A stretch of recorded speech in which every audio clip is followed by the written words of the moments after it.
Who gets into a fight at a kindergarten graduation over the seating arrangements?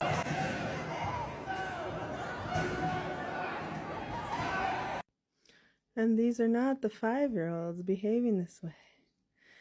These are the role models of the 5-year-olds.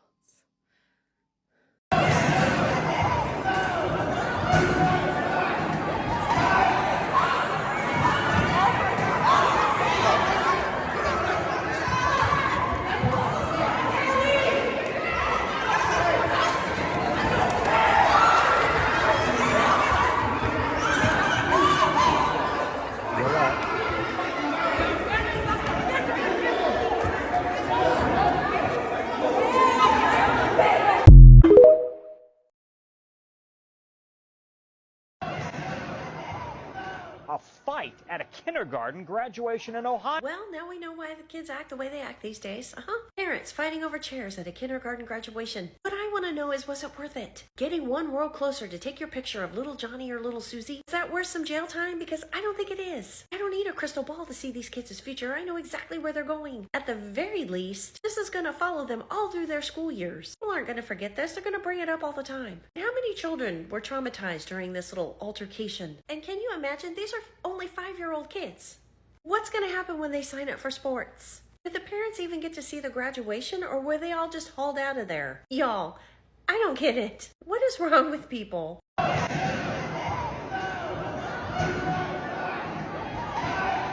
See, dogs are better than that. They wouldn't have fought. No. And how ridiculous is that, too?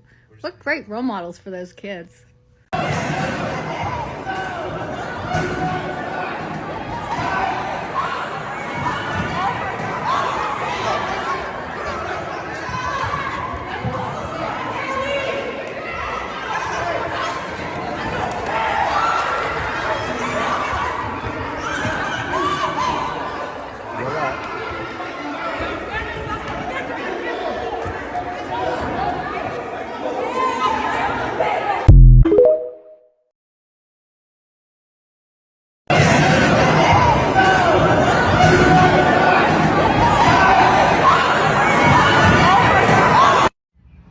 The school said in a statement that no children were hurt. So this happened. Adults got into an altercation at a children's kindergarten, and this happened. And I want to talk about the effects on the children that were there. I'm Dr. Robin Koslowitz, clinical psychologist. I help people break the cycles that almost broke them. I help parents understand what PTSD and CPTSD do to our parenting abilities. So the school said no students were hurt, and I guess by hurt they mean no students were, hit over the head by a chair and needing stitches or punched in the face. But were the students harmed? Of course the students were harmed. Those kindergartners just witnessed something.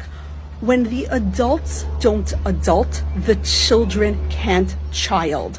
When the grown-ups cannot be trusted to safely manage their big emotions, then the small child feels it's all up to me. I've got to keep myself safe. I've got to be hypervigilant. I've got to keep my head on a swivel.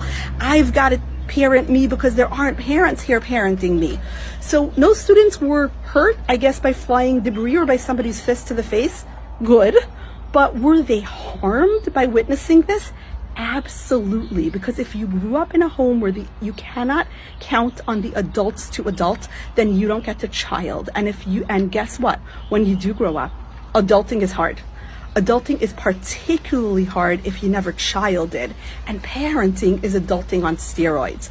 Follow along for more if you want to understand how to break these cycles, how to adult even if adulting wasn't modeled for you, what having a childhood where you couldn't trust the adults to take care of you might have done to you and to your ability to parent, because of course the children were harmed.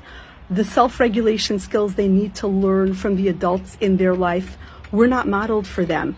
A safe place like school felt scary. So yeah, they weren't physically injured, but were they psychologically harmed? Absolutely.